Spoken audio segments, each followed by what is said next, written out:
তারা এসে বলছে যে মোল্লা সাহেব আপনার প্রতি আমাদের 2-3টা প্রস্তাব আছে। 2013 সালের সেপ্টেম্বরে, তার আগে ইমিডিয়েট আগে আমি একদিন আব্বুর সাথে দেখা করতে গেলাম। তো আব্বু আমাকে ওই লোকজনের ফাঁকে এক ফাঁকে পিছন থেকে ডেকে বললেন যে আমার সাথে তো ডিজিএফআই লোকজন দেখা করতে আসছিল, তারা আমাকে নেগোসিয়েশনের প্রস্তাব দিছে। তো আমি বললাম যে মানে কারাগারে ডিজিএফআই কারাগারে ডিজিএফআই লোক আসছে। তারা এসে বলছে যে মোল্লা সাহেব আপনার প্রতি আমাদের 2-3টা প্রস্তাব আছে। আমি বললো যে বলেন কি প্রস্তাব। বললো যে আপনাকে কথা দিতে হবে যে আপনারা বিএনপি জোট টোট ছেড়ে আপনারা আলাদা রাজনীতি করবেন এবং আপনাদের রাজনীতির ধারা হবে ইন্ডিয়া, যেটাগুলো ইন্ডিয়ার বিরুদ্ধে আপনারা কোনো কথাবার্তা বলবেন না, ইন্ডিয়াকে যে ধরনের যা দেওয়া হচ্ছে এটার বিরুদ্ধে আপনারা কোনো প্রতিবাদ করবেন না, আপনারা আপনাদের মতো ইসলাম প্রচার করেন, নামাজ রোজা করেন, এগুলো করেন, এগুলোতে আমাদের কোনো সমস্যা নেই। কিন্তু আপনারা প্রকাশ্যে যে ইন্ডিয়ার বিরুদ্ধে আপনারা স্ট্যান্স নিচ্ছেন এবং আপনাদের আরো যে সমস্ত পলিসি আছে এগুলোর ব্যাপারে আমাদের কথা আছে, এগুলো আমরা ডিটেল আলোচনা করব পরে। আপনি খালি আমাদেরকে এই কথাটা দেন যে আপনারা 4 দলীয় জোট ছেড়ে দেবেন এবং আপনারা ইন্ডিয়া বিরোধী রাজনীতি করবেন না, এই 2টা কথা আপনি আমাদেরকে বলেন।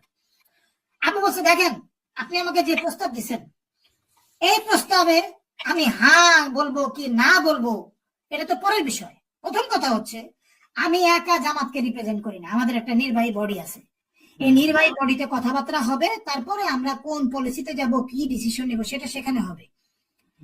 এবং ইন্ডিয়ার বিরুদ্ধে আমরা কি স্ট্র্যাটেজিতে যাব, কি করব না করব, আমাদের রাজনীতির স্ট্র্যাটেজি কি হবে সেটাও আমরা ওইখানে ঠিক করি, এটা আমরা ওইখানে ঠিক করবো, এটা আমার একার কথায় কিছু হবে না। হ্যাঁ আমি একজন ইম্পর্টেন্ট পলিসি মেকার, কিন্তু এটা আমার একার কথায় হবে না। 1, 2 হচ্ছে যেটা সবচেয়ে গুরুত্বপূর্ণ কথা, আপনাদের নাম আমি জানি না, আপনারা কোথেকে আসছেন, আপনারা বলতেছেন আপনারা ডিজিএফআই, আপনারা এনএসআই, আপনারা ইন্টেলিজেন্স থেকে আসছেন, আপনারা আমাকে কালকেই মুক্ত করে দিবেন, আমি আপনাদের এই কথাতে বিশ্বাস আনতে পারতেছি না।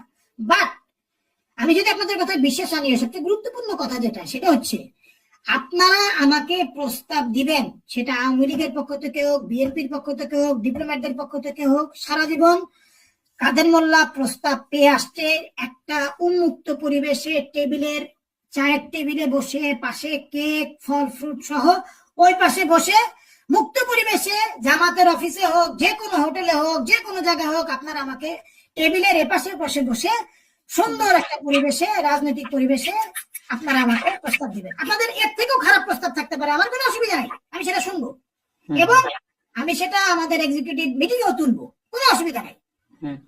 কিন্তু আপনারা জেলের ভিতরে ভরে আমাকে মুক্তির আশা দেখে আপনারা আমাকে যত ধরনের যাই প্রস্তাব দেন না কেন, যতবার এই প্রস্তাব নিয়ে আসেন না কেন, এই প্রস্তাব আমি শুনতেই রাজি না। এবং এই প্রস্তাব আপনি যে কোনো ধরনের প্রস্তাব দেন, এটা আমাকে যদি এর জন্য 10-12 ফাঁসিতে ঝুলতে হয়, আমার প্রস্তাব না থাকবে, আমার